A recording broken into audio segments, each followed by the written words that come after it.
नमस्कार साथियों, स्वागत करते हैं आप सभी का यूपीएससी नेट चैनल पर। आज हम यहाँ पर यूपी पीसीएस प्रीलिम्स की टेस्ट्स को लगा रहे हैं दृष्टि आईएएस के माध्यम से।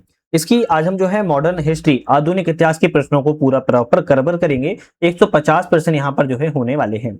इसकी पीडीएफ अगर आपको डाउनलोड करना है तो हमारे ऐप पर चले जाना है, जिसकी हमने डिस्क्रिप्शन में लिंक दे दिया है। लिंक पर क्लिक करेंगे, टेस्टिस वाले सेक्शन में जाएंगे, वहां से सभी पीडीएफ जो है आप लोग डाउनलोड कर पाओगे। ऐसा नहीं है सिर्फ दृष्टि की ही, बाकी और भी कोचिंग है, जैसे मेक आईएएस हो गया, संस्कृति, जीएस वर्ड, सभी टेस्ट आप लोग डाउनलोड कर सकते हो। चलिए शुरुआत करेंगे आज के अपने पहले क्वेश्चन से। हिंदी और इंग्लिश दोनों माध्यमों में आपका रहेगा, तो आप अपने अकॉर्डिंग जो है दोनों देखते रहिएगा। क्वेश्चन की बात की जाएगी, पहला क्वेश्चन आता है, निम्नलिखित में से किसने रानी लक्ष्मी के संबंध में प्रसिद्ध पंक्ति कही है? खूब लड़ी मर्दानी वो तो झांसी वाली रानी थी। ये जो पंक्ति है किसके लिए कही गई है? रानी लक्ष्मीबाई के लिए कही गई है, लेकिन किसके द्वारा कही गई है? खूब लड़ी मर्दानी वो तो झांसी वाली रानी थी। यह पंक्ति जो है सुभद्रा कुमारी चौहान ने कही थी। किसने? सुभद्रा कुमारी चौहान ने की कभी कही थी। कब कही थी? जब 1857 का विद्रोह चल रहा था, तब रानी लक्ष्मीबाई वो ऐसी रानी थी, याद रखना है, पुरुषों से ज्यादा लड़ी थी। अंततः हुआ है ग्वालियर के पास जो है इनकी, कह सकते हो कि वो शहीद हो गई थी। तो खूब लड़ी मर्दानी वो तो झांसी वाली रानी थी, और यह पंक्ति जो है 1857 के विद्रोह के दौरान रानी लक्ष्मीबाई की वीरता से संबंधित थी और सुभद्रा कुमारी चौहान के द्वारा कही गई थी। नेक्स्ट क्वेश्चन आता है, 1857 के विद्रोह के दौरान ब्रिटिश भारत के गवर्नर जनरल कौन थे? तो 1857 का जब विद्रोह हो रहा था, तो उस समय ब्रिटिश भारत के गवर्नर जनरल कौन थे? लॉर्ड कैनिंग थे। याद रखना है, लॉर्ड कैनिंग थे, यह भारत के गवर्नर जनरल थे। एक चीज याद रखना है कि भारत जब 1857 का विद्रोह हो गया, तो उसके बाद 1858 का समय आया, तो कंपनी शासन से किसके द्वारा पास चला गया था? तो रानी के पास चला गया था, सीधा ब्रिटिश के अधीन चला गया था। तो यहां पर जब वायसराय बनाए गए थे, तो पहले वायसराय कौन थे? अगर कभी ऑप्शन ये भी आ जाए, तब आप कहेंगे भारत के गवर्नर जनरल की बात किया है तो कैनिंग थे, और अंतिम गवर्नर जनरल थे, और यह आपके भारत के पहले वायसराय थे। तो पहले वायसराय कौन थे आपके? कहां कहेंगे? लॉर्ड कैनिंग थे। एक चीज याद रखना है, यहां पर डलहौजी का नाम आता है। लॉर्ड डलहौजी को व्यक्तिगत नीति के लिए जाना जाता है। लॉर्ड डलहौजी की जो आक्रामक नीति या व्यक्तिगत नीति थी, इस व्यक्तिगत नीति के लिए जो है लॉर्ड डलहौजी को जाना जाता है। इनके बारे में भी थोड़ा सा आप याद रख सकते हो। खैर, नेक्स्ट क्वेश्चन आता है कि ईश्वरचंद विद्यासागर के संदर्भ में विचार करें, कौन सा कथन यहाँ पर सही है? ईश्वरचंद विद्यासागर के बारे में कौन सा सही है? तो इन्होंने जो है बहुविवाह के प्रबल विरोधी थे। कैसा? यह जो है बहुविवाह के बहुत प्रबल विरोधी थे, बिल्कुल बात ठीक है।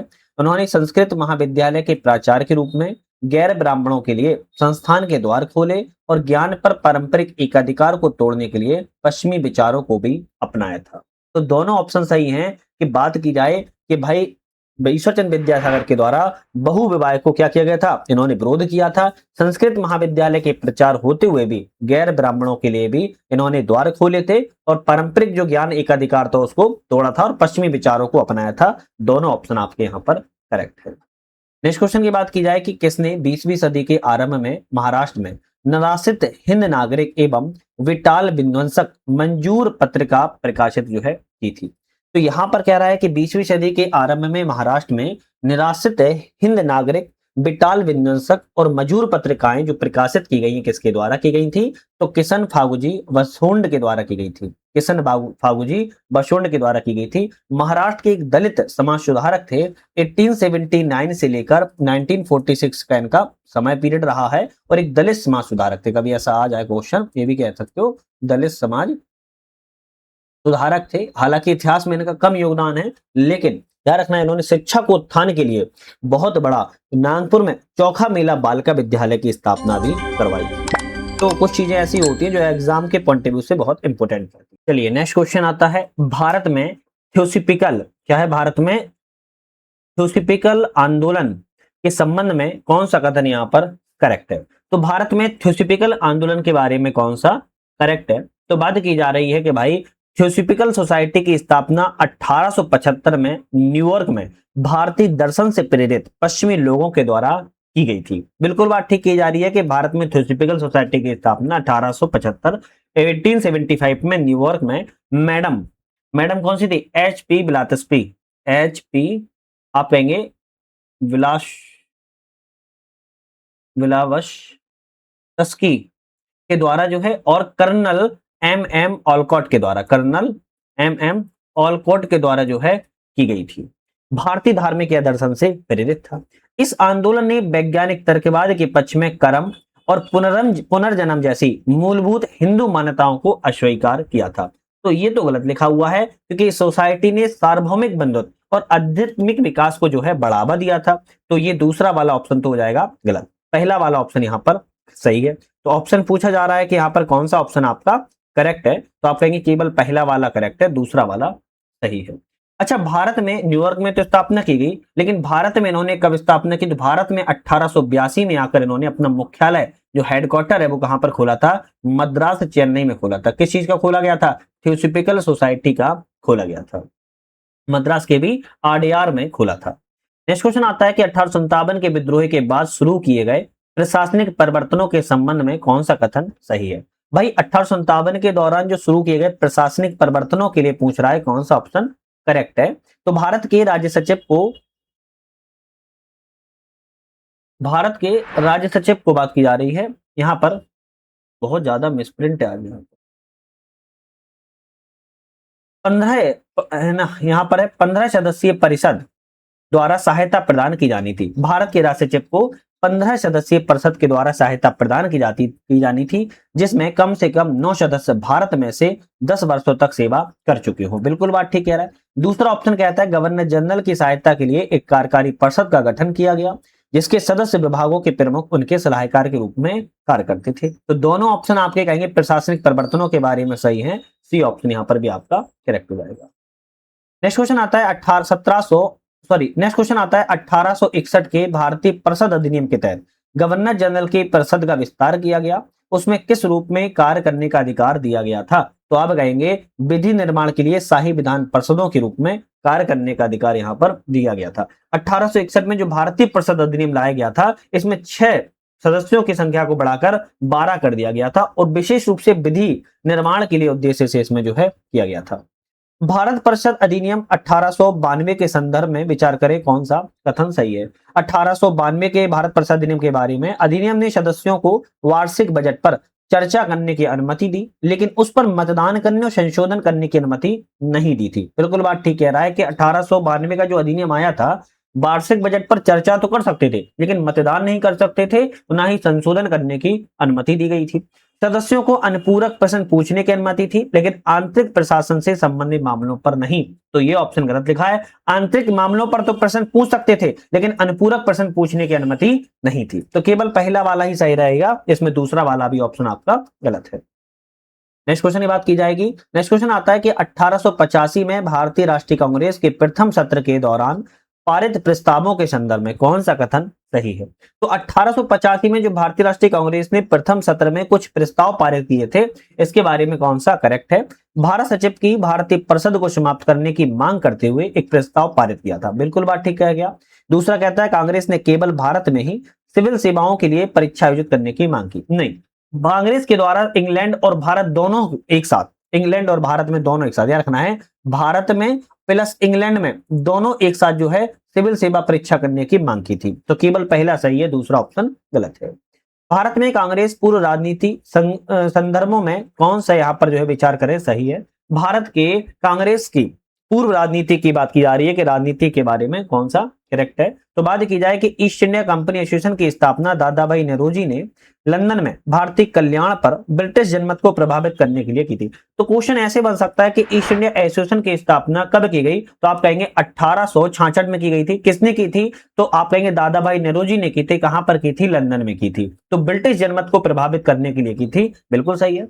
दूसरा कहता है कि इंडियन एसोसिएशन ऑफ कलकत्ता की स्थापना ईस्ट इंडिया एसोसिएशन के जमींदार समर्थक पूर्वाग्रह के विरोध में की गई थी। क्या ये सही है? आप कहेंगे भैया ये वाला तो गलत हो गया, है ना, ये वाला गलत हो गया। क्यों? क्योंकि ब्रिटिश इंडियन एसोसिएशन के जमींदार समर्थक पूर्वाग्रह के विरोध में की गई थी और 1876 में सुरेंद्र नाथ बनर्जी और आनंद मोहन बोस के द्वारा। तो दूसरा गलत है, केवल पहला ऑप्शन यहां पर आपका सही है। नेक्स्ट क्वेश्चन आता है कि राष्ट्रवाद और राजनीतिक शिक्षा को बढ़ावा देने के उद्देश्य से इंडियन लीग की स्थापना किसके द्वारा की गई है?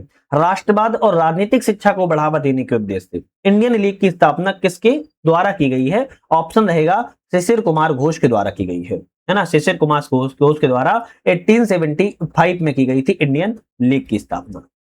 चलिए नेक्स्ट क्वेश्चन तरफ बढ़ेंगे। नेक्स्ट क्वेश्चन आता है कि भारतीय राष्ट्रवादी आंदोलन में प्रतिनिधि के बिना कराधान नहीं, यह नारा मुख्य रूप से किस घटना के विरोध में दिया गया था?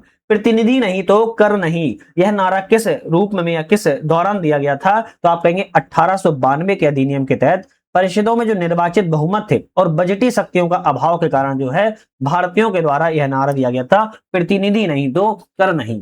यह नारा 1892 के अधिनियम के तहत दिया गया था। 1907 के सूरत विभाजन के संदर्भ में कौन सा कथन सही है? तो आप कहेंगे मुख्य असहमति इस बात पर थी कि बहिष्कार और स्वदेशी आंदोलन को देशव्यापी स्तर पर विस्तारित किया जाए या ना किया जाए। तो आप सभी को पता होगा 1905 में क्या हुआ था? बंगाल विभाजन हुआ था, जिसमें स्वदेशी आंदोलन की शुरुआत की जा रही थी। अब ये स्वदेशी आंदोलन गर्मपंथी और नरमपंथी, याद रखना है, गर्मपंथी और नरमपंथी दोनों के बीच में ये आपका असहमति हो गई कि स्वदेशी आंदोलन और बहिष्कार को पूरे देश भर में लागू किया जाए, विस्तार किया जाए, एक सीमित क्षेत्र में ही बंगाल तक किया जाए। और इसी आंदोलन, इसी असहमति के तहत सूरत में विभाजन फूट पड़ गई थी। बिल्कुल ठीक कह रहा है। नरमपंथी चाहते थे कि तिलक की अध्यक्षता में नागपुर में अधिवेशन हो, जबकि गर्मपंथी तिलक को अध्यक्षता में वंचित करने के लिए सूरत में अधिवेशन चाहते थे। क्या ये सही है? गलत लिखा है। इसके विपरीत है कि नरमपंथी इसके विस्तार के विरुद्ध थे, क्योंकि उन्हें भय था कि निष्ठावान भारतीय अलग अलग पड़ जाएंगे, कठोर ब्रिटिश दमन भड़क जाएगा। तो ऑप्शन कहेंगे हम यहाँ पर जो है आपका कौन सा सही रहेगा? ए वाला सही रहेगा, जबकि दूसरा वाला ऑप्शन यहाँ पर गलत है ना, दूसरा वाला गलत है। गर्मपंथी शुरू में ही चाहते थे कि 1907 का नागपुर में जो है अधिवेशन आयोजित की जाए और तिलक का गढ़ था कांग्रेस के अध्यक्ष के रूप में चुनाव उनकी प्रतिकूल सुनिश्चित हो सके। खैर नेक्स्ट क्वेश्चन आता है कि मार्लियामेंटो सुधारों के संदर्भ में विचार करना है कौन सा सही है। तो मार्लियामेंटो जो सुधार थे इसके बारे में क्या ऑप्शन सही हो सकता है? इन सुधारों ने पहली बार भारत में विधान परिषदों में अप्रत्यक्ष चुनावों के सिद्धांत को लागू किया था। आप सभी को पता होगा 1909 का जो भारतीय परिषद अधिनियम है, जिसे मार्लियामेंटो सुधार कहा जाता है, मार्लियामेंटो सुधार कहा जाता है। और यहां पर सरकारी सदस्यों को निर्वाचित होने के लिए अनुमति तो दी गई थी, है ना। तो पहला ऑप्शन तो करेक्ट है। दूसरा कहता है इन सुधारों ने मुसलमानों को पृथक निर्वाचन क्षेत्र प्रदान किए, लेकिन आवंटित सीटों की संख्या उनकी जनसंख्या के अनुपात में रखी गई। नहीं, ये तो गलत हो गया। सुधारों ने मुसलमानों को पृथक निर्वाचन मंडल की शुरुआत तो की, ये तो बात ठीक थी, लेकिन उनकी संख्या से अधिक प्रतिनिधित्व भी दिया गया था। जानबूझकर पक्षपात करते हुए मुस्लिम मतदाताओं की आय संबंधी योग्यताओं हिंदुओं की तुलना में कम रखी गई थी, जिससे मुसलमानों को क्या हो सके, इस पर अलग थलग कर सके। तो यहां पर भी आपका केवल पहला ऑप्शन सही रहेगा, दूसरा वाला ऑप्शन गलत है। अब याद रखना है 1909 का जो मिल्लो मार्टी सुधार अधिनियम है, यहां से आपके निर्वाचन में अलग अलग भूमिकाएं भी देखने को मिलती हैं। इन्होंने सभी के लिए अलग अलग जो है निर्वाचन की पद्धति को अपनाया था, यही से फूट भी पड़ी थी बहुत ज्यादा। द इंडियन सोशलोजिस्ट पत्रिका 1905 में लंदन में स्थापित किस क्रांतिकारी केंद्र से प्रकाशित की गई थी? तो द इंडियन सोशलोजिस्ट पत्रिका 1905 में लंदन में श्याम जी कृष्ण वर्मा के द्वारा ब्रिटेन के राष्ट्रवादी एक छात्रों का केंद्र था लंदन, जहां से जो है प्रस्तावित की गई थी। लेकिन कहां से? तो इंडिया हाउस से प्रकाशित की गई थी। आपका ऑप्शन बी वाला यहां पर करेक्ट रहेगा। श्याम जी कृष्ण वर्मा ने 1905 में इंडिया हाउस से भारतीय राष्ट्रवादी छात्रों के लिए लंदन में एक क्रांतिकारी पत्रिका कौन सी थी? द इंडियन सोशलोजिस्ट को पत्रिका का संपादन किया हुआ था। नेक्स्ट क्वेश्चन की बात करेंगे। 20वीं शताब्दी के प्रारंभ में बंगाल क्रांतिकारी आंदोलन के संबंध में कौन सा कथन सही है? बंगाल में जो क्रांतिकारी आंदोलन हुआ 20वीं शताब्दी में, इसके बारे में कौन सा सही है? युगांतर समूह ने पूर्वी बंगाल और असम के पहले लेफ्टिनेंट गवर्नर सर फुले की हत्या का असफल प्रयास किया था। बिल्कुल बात ठीक कह रहे हैं। दूसरा कहता है रास बिहारी बोस और सचिन नाथ सान्याल दिल्ली के चांदनी चौक में वायसराय हार्डिंग पर बम हमले के लिए जिम्मेदार थे। ये दोनों ही कथन आपके बिल्कुल करेक्ट हैं। आप कहेंगे सी वाला रहेगा। दोनों ऑप्शन बिल्कुल यहां पर करेक्ट है। इसने लाहौर में चरमपंथी संगठन अंजुमन ए मोहिसबान ए वतन की स्थापना की और भारत माता पत्रिका प्रकाशित की। कह रहे हैं कि किसके द्वारा लाहौर में चरमपंथी संगठन अंजुमन ए मोहिसबान ए वतन स्थापना की, भारत माता पत्रिका की प्रकाशित किया था? तो आप कहेंगे अजीत सिंह के द्वारा प्रकाशित जो है किया गया था।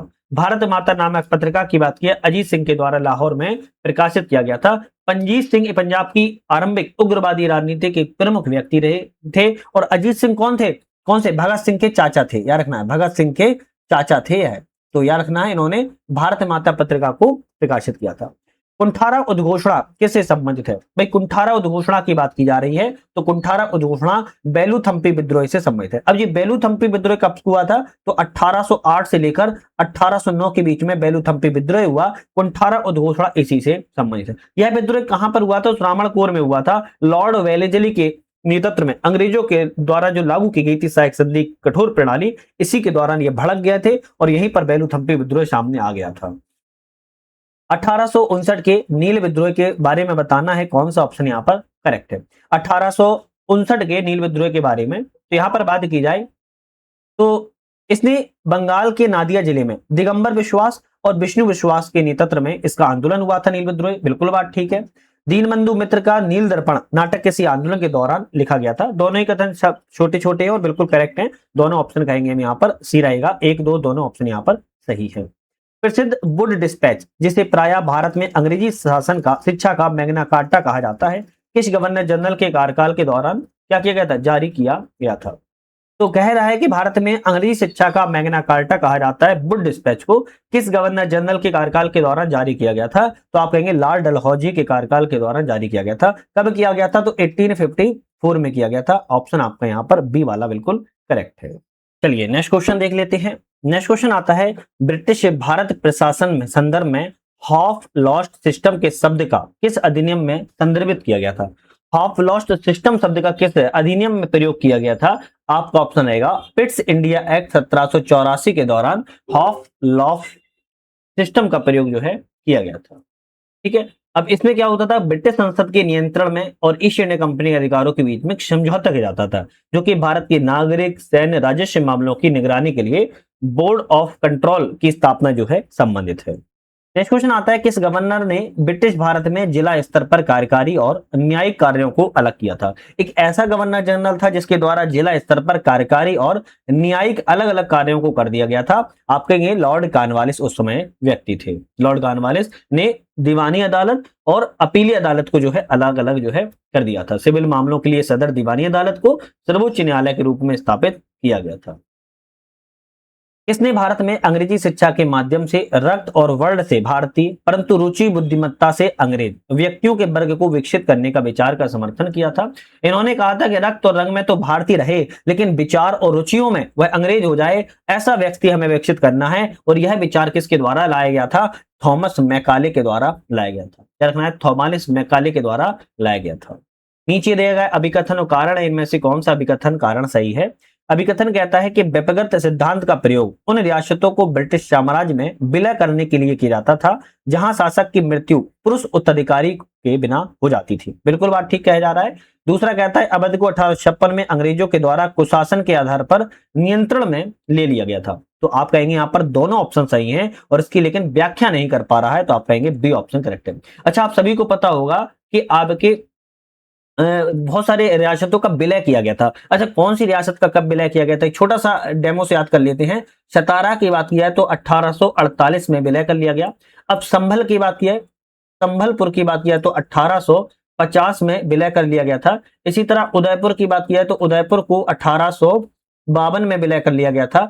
झांसी की बात की जाए तो झांसी का 1854 में विलय कर लिया गया था। और इसके पहले नागपुर का विलय हो चुका था। नागपुर की बात किया तो 1853 में विलय कर लिया गया था। ये विलय इंपॉर्टेंट है, कभी कभी एग्जाम में मिलाने के लिए आ जाते हैं, तो आप इनको जरूर याद कर लीजिएगा। और अवध का विलय 1856 में कुशासन के आधार पर किया गया था। नेक्स्ट क्वेश्चन आता है कि हुगली के युद्ध में निम्नलिखित में से कौन सी 2 यूरोपीय शक्तियां शामिल थी? भाई जो हुगली का जो युद्ध हुआ, इसमें 2 शक्तियां शामिल थी। हुगली का युद्ध कब हुआ था? 1759 में हुआ था। अंग्रेजों एवं डचों के बीच में हुआ था। तो बी ऑप्शन से हो जाएगा, अंग्रेज एवं डचों के बीच में जो है आपका हुगली में युद्ध हुआ था। नेक्स्ट क्वेश्चन आता है कि मुगल बादशाह फर्रुखसियर के दरबार में 3 प्रसिद्ध फरमान प्राप्त करने वाला एक अंग्रेजी मिशन का नेतृत्व किसने किया था? तो फर्रुखसियर के दरबार में 1715 में बात की जाए, यहां पर एक अंग्रेजी मिशन का नेतृत्व किया था। किसके द्वारा किया गया था? ऑप्शन कहेंगे जॉन सुरमन के द्वारा किया गया था। डी ऑप्शन करेक्ट है। किसके? जॉन सुरमन के द्वारा किया गया था।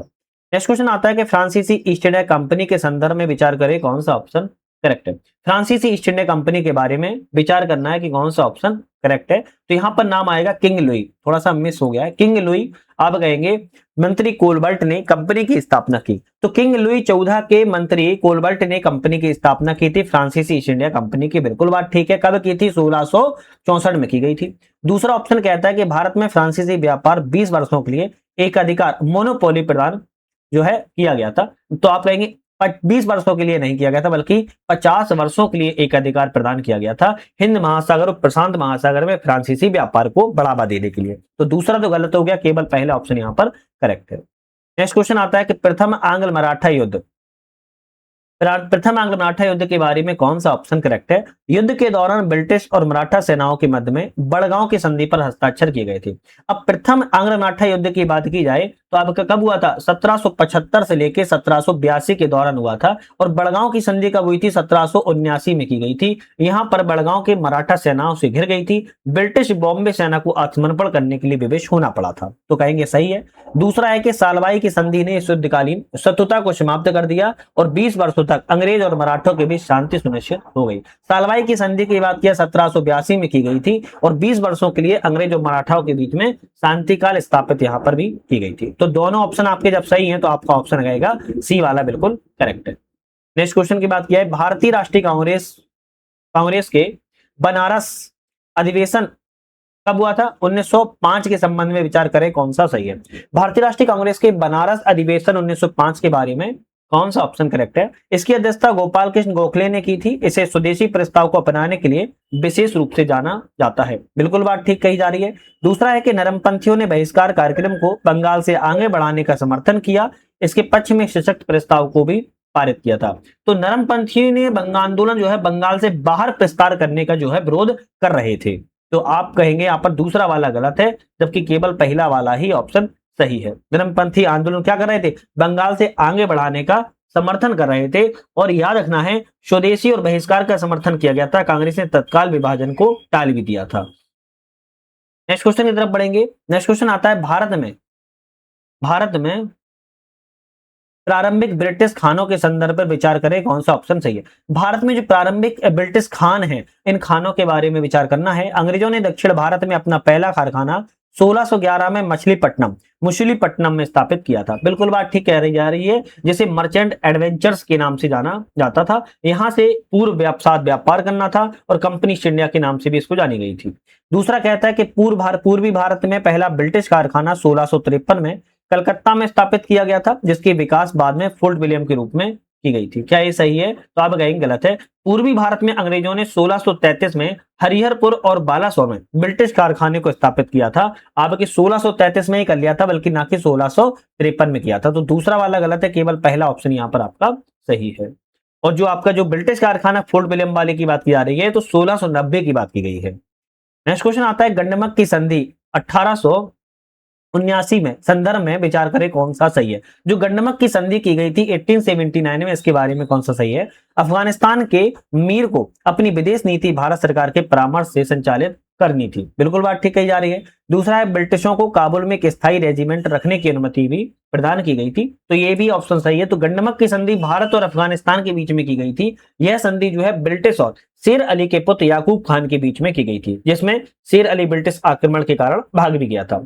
हालांकि याद रखना है यहां पर जो है अफगानिस्तान को ब्रिटिश की नीतियों को मानना पड़ा था। तो यहां पर भी आपके दोनों ऑप्शन बिल्कुल करेक्ट है। नेक्स्ट क्वेश्चन आता है कि महलवाड़ी व्यवस्था के संबंध में विचार करें कौन सा सही है। महलवाड़ी व्यवस्था के बारे में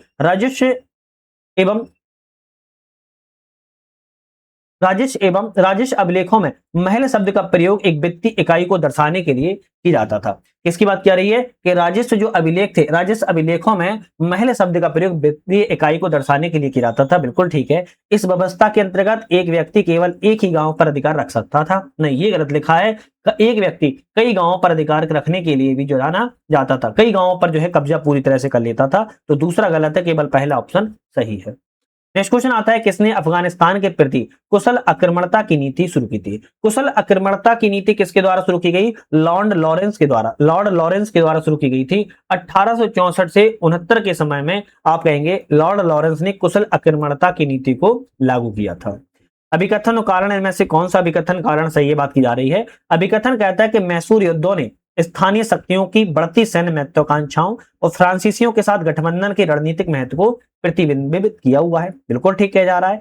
कारण कहता है कि हैदर अली और टीपू सुल्तान पहले भारतीय शासक में से थे जो यूरोपीय शैली के प्रशिक्षण और हथियारों के माध्यम से अपनी सेना का आधुनिकीकरण जो है कर रहे थे। फ्रांसीसियों से मिलकर ये जो क्या कर रहे थे, अपनी सेना को यूरोपीय शैली से जो है निर्माण कर रहे थे। तो ऑप्शन दोनों सही है, ए वाला रहेगा, ए आर दोनों सही है, उसकी व्याख्या भी सही की जा रही है।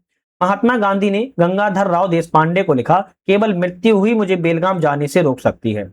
यह उन्होंने बात जो है किस कार्यक्रम में भाग लेने के लिए अपने आशय के संदर्भ में कही थी। महात्मा गांधी के द्वारा गंगाधर राव देशपांडे को लिखा गया था, केवल मृत्यु हुई मुझे बेलगांव जाने से रोक सकती है। यह बात किस कार्यक्रम में भाग लेने के लिए कही गई थी? आप कहेंगे होम रूल लीग का अधिवेशन 1916 में जो हुआ था उस आंदोलन के दौरान कही गई थी। उस दौरान जो है बाल गंगाधर तिलक, एनी बेसेंट एक साथ मंच पर थे और उसी में बेलगाम में महात्मा गांधी ने लोगों में शहर में जो है भाग लेने के लिए आमंत्रित भी किया गया था। नेक्स्ट क्वेश्चन आता है, दिसंबर 1920 में आयोजित भारतीय राष्ट्रीय कांग्रेस के नागपुर अधिवेशन के संदर्भ पर कौन सा कथन सही है? तो दिसंबर 1920 में जो नागपुर में अधिवेशन हुआ था भारतीय राष्ट्रीय कांग्रेस का, इसके बारे में कौन सा ऑप्शन करेक्ट है? तो बात की जाए अधिवेशन के दौरान कांग्रेस के द्वारा असहयोग कार्यक्रम का औपचारिक रूप से समर्थन किया गया था। बिल्कुल बात ठीक है। दूसरा कहता है इसमें कांग्रेस का नेतृत्व करने के लिए 15 सदस्यों वाली एक कांग्रेस कार्यकारिणी समिति का भी गठन किया गया था। तो 1920 में नागपुर का अधिवेशन हुआ था, ऑप्शन कहेंगे सी रहेगा। दोनों ऑप्शन आपके यहाँ पर करेक्ट है। रोलेट सत्याग्रह के संबंध पर विचार करें, कौन सा सही है? रोलेट सत्याग्रह के बारे में, रोलेट एक्ट को काला कानून कहा जाता है। तर्क दिया गया कि अलग अलग राजनीतिक अपराधों के लिए सभी सजा मिलनी चाहिए। क्या यही बात सही थी? आप कहेंगे नहीं, ये बात बिल्कुल गलत थी, ऐसा उसमें कोई नहीं था। ध्यान रखना है, क्योंकि रोलेट एक्ट काला कानून कहा गया था, ये तो सही है, लेकिन यहाँ पर राजनीतिक कैदियों को अलग अलग सजा मिलनी थी, ऐसा नहीं था, बल्कि यहाँ पर अन्याय की चिंता पर प्रकाश डाला गया था। सामूहिक दंड एवं अन्याय के बारे में यहाँ पर जो है बातें सामने आई थी। गांधी जी ने एक सत्याग्रह सभा का आयोजन किया जिसमें होम रूल लीग के युवा सदस्यों को शामिल किया, लेकिन पैन इस्लामिस्ट से दूरी बना, नहीं ये भी गलत है। तो ना तो पहला सही है ना ही दूसरा सही है, यहाँ पर दोनों ऑप्शन आपके यहाँ पर गलत है ना, दोनों ऑप्शन करेक्ट है, क्योंकि गांधी जी ने तो दोनों को मिलाने के लिए बात की थी, ना कि अलग करने के लिए। निम्नलिखित में से कौन सा कथन सही है? कौन सा कथन सही है बात की जाए तो यहाँ पर असहयोग आंदोलन की तुलना शवनवज्ञा आंदोलन के दौरान मुस्लिमों की भागीदारी काफी अधिक रही। काफी अधिक नहीं रही थी, काफी कम रही थी, बड़े पैमाने पर संकेतक रूप में देखने को मिलती है, क्या रखना है, तो गलत हो गया। पर दूसरा कहता है कि शवनवज्ञा आंदोलन के दौरान हिरासत में लिए गए लोगों की संख्या असहयोग आंदोलन के दौरान हिरासत में लिए गए लोगों की संख्या से आधी थी। आधी नहीं थी बल्कि ज्यादा थी, बहुत ज्यादा थी। तो आप कहेंगे ये भी गलत है। ऑप्शन कौन सा सही है? ना तो पहला सही है ना दूसरा सही है, दोनों ऑप्शन यहाँ पर आपके गलत है, याद रखना है ना। चलिए नेक्स्ट क्वेश्चन आता है, खेड़ा सत्याग्रह के दौरान संबंध में विचार करें, कौन सा ऑप्शन सही है? खेड़ा सत्याग्रह के बारे में कौन सा ऑप्शन करेक्ट है बात की जा रही है? राजस्व संहिता के अनुसार यदि कृषि उपज सामान्य उपज की 1/3 से कम हो तो किसान कर में छूट के हकदार थे। अरे ऐसा तो था ही नहीं, छूट मिल सके इसीलिए तो यही खेड़ा सत्याग्रह किया गया था, तो ये तो गलत हो गया। अंततः ब्रिटिश सरकार संबंधित वर्ष के लिए कर को माफ करने और जब्त की गई संपत्ति को वापस करने पर सहमत हुई थी। हाँ, जब खेड़ा सत्याग्रह जो गांधी जी और आपके इसके द्वारा आप कहेंगे वल्लभ भाई पटेल के नेतृत्व में जब किया गया तो यहां पर ब्रिटिश सरकार ने माना कि कर को माफ किया जाए और जब्त की गई संपत्ति को वापस किया जाए। केवल दूसरा सही है, पहला ऑप्शन गलत था। राजस्व की यहां पर की जा रही है, पता नहीं क्या शब्द लिखा हुआ है भाई, क्या समझू राजस्व की, एक मिनट रुकिए, चलो इस क्वेश्चन को छोड़ देते हैं, नहीं तो पता लगे गलती हो जाए, चलो छोड़ते हैं इसको। चलिए नेक्स्ट क्वेश्चन आता है, व्यक्तिगत सत्याग्रह के संदर्भ पर विचार करें, कौन सा ऑप्शन करेक्ट है? किसके बारे में कहा जा रहा है? व्यक्तिगत सत्याग्रह के बारे में कहा जा रहा है, कौन सा ऑप्शन करेक्ट है? बात की जाए कि इस आंदोलन ने अंततः दिल्ली चलो का रूप ले लिया था। बिल्कुल बात ठीक है, व्यक्तिगत सत्याग्रह ने दिल्ली चलो का रूप ले लिया था। व्यक्तिगत सत्याग्रह आंदोलन 1940 में हुआ था। जवाहरलाल नेहरू इस सत्याग्रह का प्रस्ताव करने वाले दूसरे व्यक्ति थे। बिल्कुल बात ठीक है, दूसरे व्यक्ति जवाहरलाल नेहरू थे। पहले व्यक्ति कौन थे? विनोबा भावे थे, रखना है, पहले व्यक्ति विनोबा भावे थे। ये क्वेश्चन आता है कई बार, नहीं कभी कभी आप फंस जाते हो। विनोबा भावे पहले व्यक्ति थे, दूसरे व्यक्ति जवाहरलाल नेहरू थे। तो आपका ऑप्शन कहेंगे दोनों सही है, सी वाला करेक्ट हो जाएगा। नेक्स्ट क्वेश्चन आता है कि उलगुलान आंदोलन के संदर्भ पर विचार करें, कौन सा सही है? कौन सा आंदोलन है? उलगुलान आंदोलन है। यह छोटा नागपुर में बिरसा मुंडा के नेतृत्व में किया गया था। बिल्कुल बात ठीक है। इस प्रतिक्रिया में ब्रिटिशों ने 1903 का टेंसी एक्ट पारित किया, जिसके लिए खुदकट्टी प्रणाली को मान्यता दी गई। तो ये दोनों ऑप्शन करेक्ट है, तो आपका सी हो जाएगा, क्योंकि छोटे नागपुर क्षेत्र में बिरसा मुंडा के नेतृत्व में उलगुलान आंदोलन हुआ था और इसी प्रतिक्रिया में आपके 1903 का टेंसी एक्ट पारित किया गया था और खुदकट्टी को यहाँ पर जो है क्या किया गया था? मान्यता प्रदान कर दी गई थी। नेक्स्ट क्वेश्चन आता है कि ब्लू वाटर पॉलिसी जो है प्रस्तावित की थी, किसके द्वारा प्रस्तावित की गई? आप कहेंगे फ्रांसिस्को डी अल्मीडा के द्वारा ब्लू वाटर पॉलिसी को जो है आपका स्थापित किया गया था। क्या कहा गया था? हिंद महासागर वाला क्षेत्र है, इस पर नियंत्रण को बनाए रखना, ये आपके फ्रांसिस्को डी अल्मीडा पुर्तगाली थे, इनके द्वारा ही ब्लू वाटर पॉलिसी को लागू किया गया था। नेक्स्ट क्वेश्चन आता है कि निम्नलिखित घटनाओं पर विचार करें, उनमें सबसे पहले से लेकर आखिरी बात तक कौन सी घटना की गई है, इसके बारे में बात की गई। सरला देवी चौधरानी ने भारत स्त्री मंडल की पहली बैठक बुलाई थी। तो क्या कही जा रही है? सरला देवी चौधरानी ने इलाहाबाद में पहली बैठक बुलाई थी। कब बुलाई थी? 1910 में बुलाई थी। भारत में राष्ट्रीय महिला परिषद का गठन किया गया। भारत में महिला राष्ट्रीय परिषद का गठन कब किया गया था? आप कहेंगे 1925 में किया गया था। अखिल भारतीय महिला सम्मेलन की स्थापना मार्गरेट कंजिंस ने की। अखिल भारतीय महिला सम्मेलन की स्थापना की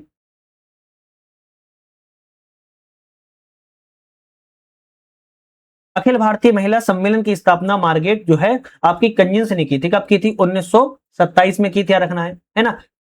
अंतिम में कहता है कि रमाबाई रनाडे ने भारत महिला परिषद की स्थापना की। रमाबाई रनाडे के द्वारा महिला परिषद की स्थापना 1904 में की गई, राष्ट्रीय सामाजिक सम्मेलन के लिए बॉम्बे में। तो ऑप्शन कहेंगे आपका चौथा, पहला, दूसरा और तीसरा ऑप्शन यहां पर सही हो जाएगा। बाकी डेट लिख दिए, याद कर लो, कभी कभी मिलाने के लिए आ जाते हैं।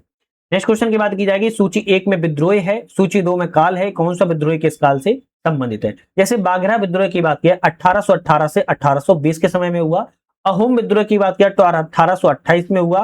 पाइका विद्रोह की बात की जाए 1817 में हुआ। कच्छ विद्रोह 1816 से 1832 में हुआ। बी ऑप्शन सही हो जाएगा, सभी ऑप्शन आपके यहाँ पर मिले हुए हैं।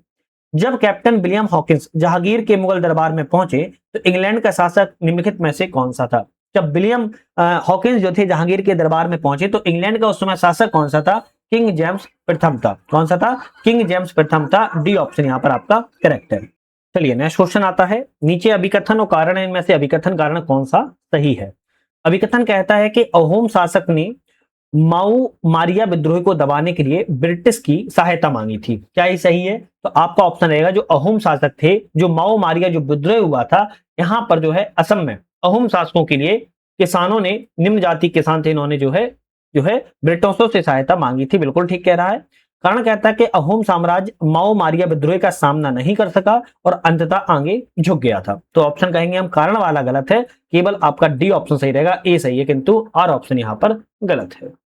नेक्स्ट क्वेश्चन तरफ बढ़ेंगे। नेक्स्ट क्वेश्चन, सूची 1 में संधि है, सूची 2 में युद्ध है, कौन सा संधि से कौन सा युद्ध सामने आता है? मद्रास की जो संधि हुई थी वो प्रथम आंग्ल मैसूर युद्ध को समाप्त किया था। प्रथम आंग्ल मैसूर युद्ध को समाप्त कब किया था? तो आप कहेंगे 1769 में हुआ था। यान्डबू की जो संधि हुई थी, यान्डबू की संधि 1826 में की गई थी। यान्डबू की संधि में प्रथम आंग्ल बर्मी युद्ध जो है समाप्त हुआ था। ठीक बात है। गंडमक की संधि की बात की जाए, गंडमक की संधि 1879 में की गई थी और इससे द्वितीय आंग्ल मराठा युद्ध सामने आया था। द्वितीय आंग्ल अफगान युद्ध सामने आया था, इससे मिला देंगे। सालवाई की संधि की अगर बात की जाए, सालवाई की संधि 1782 में की गई थी और इससे प्रथम आंग्ल मराठा युद्ध समाप्त हुआ था, याद रखना है। तो इस तरीके से आप डेट और कौन से युद्ध के संधि समाप्त हुआ इसको याद कर लीजिएगा। स्थायी बंदोबस्त व्यवस्था के अंतर्गत जमींदारों की मुख्य भूमिका क्या थी? जो आपके परमानेंट सेटलमेंट था, इसमें जमींदारों की मुख्य भूमिका क्या थी? तो ब्रिटिश सरकार की ओर से भू राजस्व को संग्रहण करना इनका सबसे प्रमुख कार्य था। नेक्स्ट आता है कि 19वीं शताब्दी के आरंभिक वर्षों में बंगाल की कृषि संरचना में अधियार शब्द का क्या प्रयोग किया जाता था? अधियार शब्द का तात्पर्य क्या था? खेती करने वाली तथा उपज का एक हिस्सा जमींदार के साथ साझा करने वाले को बटाईदार कहते थे, जिसे अधियार कहा जाता था। नेक्स्ट क्वेश्चन बात किया है, निम्नलिखित में से संताल विद्रोह के प्रमुख नेता कौन थे? तो सिद्धू मुर्मू और कान्हू मुर्मू, ये दोनों ही आपके जो है 1855-56 में जो आपका संथाल विद्रोह हुआ था, ये दोनों व्यक्ति जो है संथाल विद्रोह के प्रमुख नेता के रूप में जाने जाते हैं। संथाल विद्रोह वर्तमान में झारखंड क्षेत्र में हुआ था, याद रखना है। नेक्स्ट क्वेश्चन आता है दक्कन के दंगे किस वर्ष में हुए थे। भाई दक्कन के दंगे की बात किया तो वर्तमान पूना में हुए थे, अहमदनगर जिले में, और 1875 में किए गए थे, 1875 में। नेक्स्ट क्वेश्चन आता है रैयतवाड़ी व्यवस्था के संदर्भ में कौन सा कथन सही है। रैयतवाड़ी व्यवस्था के बारे में, तो रैयतवाड़ी व्यवस्था शुरुआत बॉम्बे दक्कन क्षेत्र में की गई थी, बिल्कुल बात ठीक कही जा रही है। इस व्यवस्था के अंतर्गत भू राजस्व का बंदोबस्त सीधे रैयत के साथ किया जाता था। तो आप कहेंगे जो व्यक्तिगत किसान थे वो सबका भू राजस्व सीधा बंदोबस्त शामिल होता था, और जो आपका रैयतवाड़ी जो बंदोबस्त है, याद रखना है, मद्रास प्रेसिडेंटी और बॉम्बे के दक्कन के थॉमस मुनरो के द्वारा और उनके सहयोगी अधिकारियों के मिलकर जो है रैयतवाड़ी व्यवस्था को शुभारंभ किया था, तो यह प्रारंभ किया था। तो दोनों ऑप्शन आपके यहाँ पर करेक्ट है। एक तरफ व्यक्ति हैं, दूसरी तरफ गतिविधि है, कौन सा व्यक्ति किस गतिविधि क्षेत्र से संबंधित है। जैसे यहाँ पर बात की जाए रानी लक्ष्मीबाई की बात किया तो झांसी से संबंधित थी, नाना साहब कानपुर संबंधित थे, कुंवर सिंह आरा से संबंधित थे, और ब्रिजेश कदर अवध क्षेत्र से संबंधित थे। ऑप्शन ए ऑप्शन यहाँ पर आपका सही है, और ये ऑप्शन सही है, और ये सब आपके 1857 के विद्रोह से संबंधित रहे हैं। अवध पर सहायक संधि किस वर्ष थोपी गई थी। अवध पर जो सहायक संधि है, कुशासन के आरोप में सहायक संधि कब थोपी गई थी। नहीं, कुशासन के आरोप में तो 1856 में। सहायक संधि कब थोपी गई थी, तो 1801 में सहायक संधि को थोपा गया था। इसके बाद कुशासन के आरोप में लॉर्ड डलहौजी ने अवध का विलय कर लिया था, याद रखना है। ठीक है।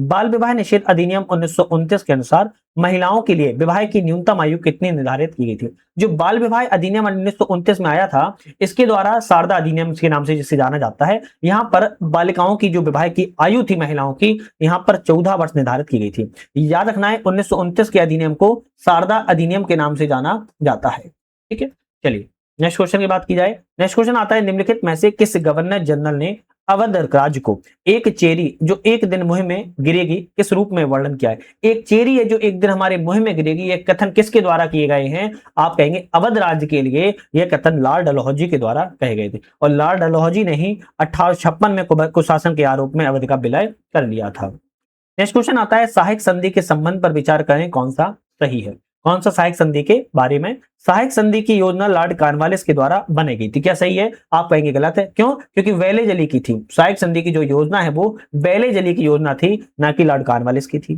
सहायक संधि के तहत ब्रिटिश अपनी सेनाएं सहयोगी शासक के राज्य क्षेत्र में तैनात करता था, बिल्कुल बात ठीक है। तो केवल दूसरा सही है, पहला वाला ऑप्शन यहाँ पर गलत था जो मैंने आपको बता दिया है।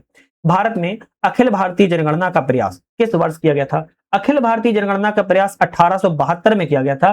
किसके समय में किया गया था, लॉर्ड मेयो के समय में किया गया था। याद रखना है, लॉर्ड मेयो के समय में प्रयास किया गया था, प्रयास करने की बात की गई है। अगर बात किया जाए कि 1881 का समय आता है तो भारत में नियमित रूप से जनगणना की गई थी रिपन के काल में। इसमें नियमित रूप से रिपन के काल में 1881 में की गई, जबकि पहला प्रयास लॉर्ड मेयो के शासनकाल में 1872 में किया गया था। किस वायसराय ने 1864 में अपनी परिषद को आधिकारिक रूप में शिमला स्थानांतरित किया, जिसमें ग्रीष्म ऋतु के दौरान सरकार को पर्वतीय स्थल पर स्थानांतरित करने की परंपरा स्थापित हो गई थी। तो लॉर्ड जॉन लॉरेंस के द्वारा जो है अपनी परिषद को आधिकारिक रूप से शिमला स्थानांतरित किया था गर्मियों के समय में, क्योंकि उनको गर्मी ज्यादा लगती थी। चलिए नेक्स्ट क्वेश्चन आता है जब महात्मा गांधी ने नमक सत्याग्रह दांडी मार्च प्रारंभ किया तो उस समय भारत के वायसराय कौन थे। जब गांधी जी ने नमक सत्याग्रह प्रारंभ किया तो उस समय भारत के वायसराय कौन थे, तो आप कहेंगे लॉर्ड इरविन थे। लॉर्ड इरविन के समय में भारत में नमक सत्याग्रह दांडी मार्च का प्रारंभ जो है किया गया था। नेक्स्ट क्वेश्चन आता है किसने a bunch of bold letters नामक पत्रों का संग्रह किया है। किसके द्वारा a bunch of old letters नामक पत्रों का संग्रह किया गया है। ऑप्शन रहेगा जवाहरलाल नेहरू जी के द्वारा किया गया है। किसने, जवाहरलाल नेहरू जी के द्वारा जो है किया गया है। चलिए नेक्स्ट क्वेश्चन देख लेते हैं। आधुनिक भारतीय इतिहास की निम्नलिखित घटनाओं पर विचार करना है, कौन सी घटना कब घटित हुई। जैसे रूलेट सत्याग्रह की बात की जाए तो 1919 घटना से संबंधित है। असहयोग आंदोलन की अगर बात की जाए, असहयोग आंदोलन 1920 से लेकर 1922 से संबंधित है। बारदौली सत्याग्रह की अगर हम बात की जाए तो आपके 1928 से संबंधित है, और गांधी समझौता जो है 1931 से संबंधित है। आपका ऑप्शन ए वाला सही हो जाएगा। ए, 2, 3 और 4 ऑप्शन यहाँ पर एक से इक्यावन से करेक्ट है। कौन बंगाल की एशियाटिक सोसाइटी की स्थापना से संबंधित है। तो एशियाटिक बंगाल में सोसाइटी की स्थापना की गई थी। यहाँ पर William Jones, Henry Thomas Colebrooke, Nathaniel Halhed, आप कहेंगे डी रहेगा। तीनों ही व्यक्ति आपके जो है संबंधित हैं। विलियम जोन्स के द्वारा इसके संस्थापक थे, बाकी इनके जो है आपके सहयोगी के रूप में इनको जाना जाता है। नेक्स्ट क्वेश्चन की बात की जाएगी, ब्रिटिश भारत में प्रारंभिक शिक्षा नीतियों के संदर्भ में कौन सा कथन सही है। प्रारंभिक शिक्षा नीतियों के बारे में प्रशासन के लिए उपयोगी प्राचीन संस्कृत भाषा ग्रंथों के अध्ययन को प्रोत्साहित करने के लिए 1791 में बनारस में संस्कृत महाविद्यालय की स्थापना की गई थी। बिल्कुल सही है। अरबी, फारसी, इस्लामी कानून के अध्ययन को बढ़ावा देने के लिए 1781 में कलकत्ता मदरसा की स्थापना की गई थी। बिल्कुल बात ठीक है। तो आप कहेंगे 1781 में वॉरेन हेस्टिंग ने कलकत्ता में मदरसा की स्थापना की, 1791 में जोनाथन डंकन ने संस्कृत में महाविद्यालय की स्थापना की। दोनों ऑप्शन आपके यहाँ पर करेक्ट है। नेक्स्ट क्वेश्चन आता है, एक तरफ क्षेत्रीय राज्य है और एक तरफ संस्थापक है, इनमें से कौन से ऑप्शन करेक्ट है? जैसे हैदराबाद की बात की जाए तो हैदराबाद के संस्थापक किलिच खान थे, सही है। अवध की स्थापना सादत खान ने की थी, सही है। और बंगाल की स्थापना मुर्शीद कुली खान के द्वारा की गई, सी ऑप्शन करेक्ट है। इसने 19वीं शताब्दी के भारत में विधवा पुनर्विवाह के समर्थन में सामाजिक सुधारक के रूप में कार्य किया है? तो आप कहेंगे ईश्वरचंद विद्यासागर, स्वामी दयानंद सरस्वती, वीरेशलिंगम पंतुलु, इन तीनों ही व्यक्तियों के द्वारा 19वीं शताब्दी में भारत में विधवा पुनर्विवाह के लिए सामाजिक सुधार पर कार्य किया है। आपका डी ऑप्शन यहाँ पर बिल्कुल करेक्ट है। किसने स्त्री और पुरुष की तुलना पुस्तक लिखी? 19वीं सदी में पुरुषों और महिलाओं के बीच सामाजिक असमानता की आलोचना करता है। आप कहेंगे ताराबाई शिंदे के द्वारा लिखी गई थी। महिला और पुरुषों के बीच इन्होंने तुलना की है। ताराबाई शिंदे ने स्त्री पुरुष तुलना के नाम से ही पुस्तक की रचना की है। वर्ष 1906 में ऑल इंडिया मुस्लिम लीग की स्थापना किस स्थान पर की गई थी? ऑल इंडिया मुस्लिम लीग की स्थापना पहले तो कब की गई? तो 1906 में की गई। कहां पर की गई? तो ढाका में की गई थी। और यहां पर ऑल इंडिया मुस्लिम लीग की स्थापना 1906 में ढाका में मुस्लिम जमींदार और नवाब के एक समूह के द्वारा की गई थी। ठीक है। नेक्स्ट क्वेश्चन की बात की जाए, आधुनिक भारतीय इतिहास की निम्नलिखित घटनाओं पर विचार करें, इनमें से कौन सी घटना का कालक्रम सही है? जैसे बात की जाए वर्नाक्यूलर प्रेस एक्ट, वर्नाक्यूलर जो प्रेस एक्ट है आपका 1878 में आया था। हंटर कमीशन की बात की जाए, हंटर कमीशन आपका कब आया था?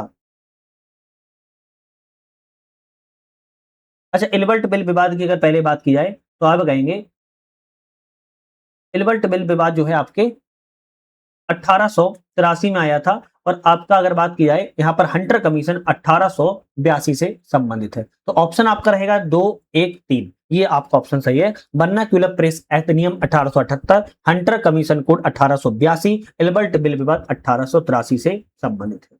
चलिए नेक्स्ट क्वेश्चन तरफ बढ़ेंगे। नेक्स्ट क्वेश्चन आता है कि 18वीं शताब्दी के दौरान भारत के शहरी केंद्रों के संबंध में कौन सा कथन सही है? तो 18वीं शताब्दी में भारत के शहरी केंद्रों के बारे में कौन सा सही है?